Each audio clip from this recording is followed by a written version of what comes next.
بھٹی صاحب یہ آج کا منظرنامہ اگر آپ سے سٹارٹ کر لیں، یہ کیا ہمیں بتا رہا ہے؟ یہ حل نکالنے چلے تھے، عمر ایوب صاحب حل دے رہے تھے کہ یار یہ کر لیں یہ کر لیں، تو پہلا آرٹیکل 6 تو پھر ان کے ایوب خان صاحب پہ لگ گیا، وہ ان کے دادا ہیں آئی تھنک۔ خواجہ آصف صاحب ٹھیک کہہ رہے ہیں، کر لیں پہلا آرٹیکل 6۔ ایک تو آرٹیکل 6 بھی روز ہنستا ہے کہ کوئی ایسا سیاستدان نہیں بچا، نہ مسلم لیگ نون کا، نہ پیپلز پارٹی کا۔ میں جناب خواجہ سے کوئی شارٹ سنا دوں اس کے بعد؟ جی سنوا دیں کیا کہا انہوں نے، اس کے بعد بھٹی صاحب تجزیہ کریں گے۔ جی خواجہ صاحب فرما رہے تھے کہ ایوب خان کی میت کو قبر سے نکال کر لٹکانا چاہیے، اور ولدیت کا خانہ تحریک انصاف ختم نہیں ہو رہا ہے، اتنے ملٹری ڈکٹیٹرز یا ملٹری پیپل جو ہیں وہ آئے ہیں کی ولدیت میں۔ ایک تو پہلی بات تو یہ ہے کہ مجھے نہیں لگتا، مجھے تو ایسا لگ رہا ہے کہ پیپلز پارٹی کو اس پہ احتجاج کرنا چاہیے تھا، ایوب خان والی بات پہ، کیونکہ ظاہر ہے بھٹو صاحب کو لانچ کیا تھا سکندر مرزا صاحب نے، اور ان کو انہوں نے قائد اعظم سے بڑا سیاستدان کہا تھا، لیڈر کہا تھا، اور دوسرا ایوب خان کو لانچ کیا، یعنی ڈیڈی کہا کرتے تھے بھٹو صاحب۔ لیکن بہرحال ایوب خان کی لاش کو بھی نکالیں ایک مرتبہ، اور پرویز مشرف کو بھی کہتے ہیں گھسیٹ کر نکالیں، ان کو بھی نکال لیں، یحییٰ خان کو بھی، ضیاء الحق کو بھی، آرٹیکل 6 لگائیں۔ ایک دوسری بات ہے کہ آج یہ ان کے ساتھ تو بیٹھ جاتے ہیں جو پیپلز پارٹی ان کو کہتی تھی اب مجیب الرحمان ہے گریٹر پنجاب بنانے والے۔ بے نظیر بھٹو صاحبہ نے بھی کہا کہ یہ سیکیورٹی رسک ہے، یہ زرداری صاحب نے کہا کہ یہ گریٹر پنجاب بنانے والا مجیب الرحمان ہے، اور انہوں نے بھی کہا کہ وہ انگریزوں کے کتے نہلانے والے بددیانت ہیں، اور بے نظیر سیکیورٹی رسک ہے اور انگریزوں کے کتے نہلانے والے بددیانت ہیں۔ ایک دوسرا، اگر جس دن ایوب خان کو نکالا لٹکایا تو ضیاء الحق کے بارے میں کیا خیال ہے، جن کی مجلس شورا میں ان کے والد صاحب تھے، خواجہ آصف صاحب، ان کو بھی نکالیں گے، ان کو بھی لگائیں گے، لٹکائیں گے پھانسی پر۔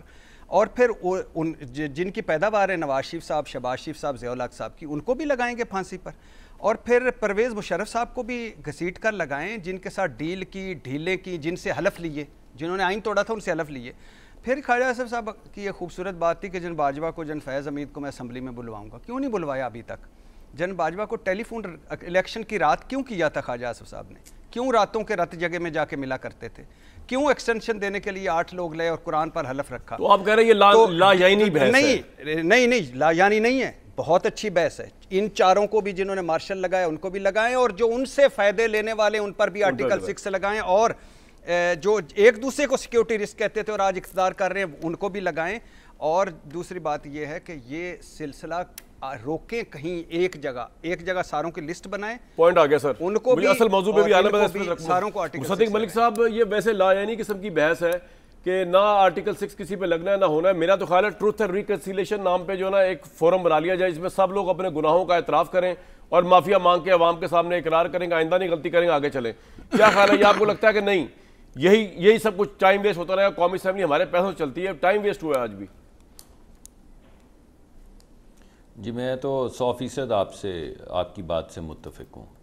میرے خیال میں جتنے بھی لوگ ہیں، ایک ریکگنیشن ہونی چاہیے کہ اس ملک کے اندر بگاڑ کدھر سے پیدا ہوا ہے اور کیوں چل رہا ہے، اور اس میں جو بھی لوگ پارٹیسپیٹ کیے ہیں، جن لوگوں کا بھی نام آتا ہے، ایک ٹروتھ اینڈ ریکنسیلیشن آپ نے خود ہی بڑا شاندار اس کا طریقہ کار جو ہے وضع کر دیا۔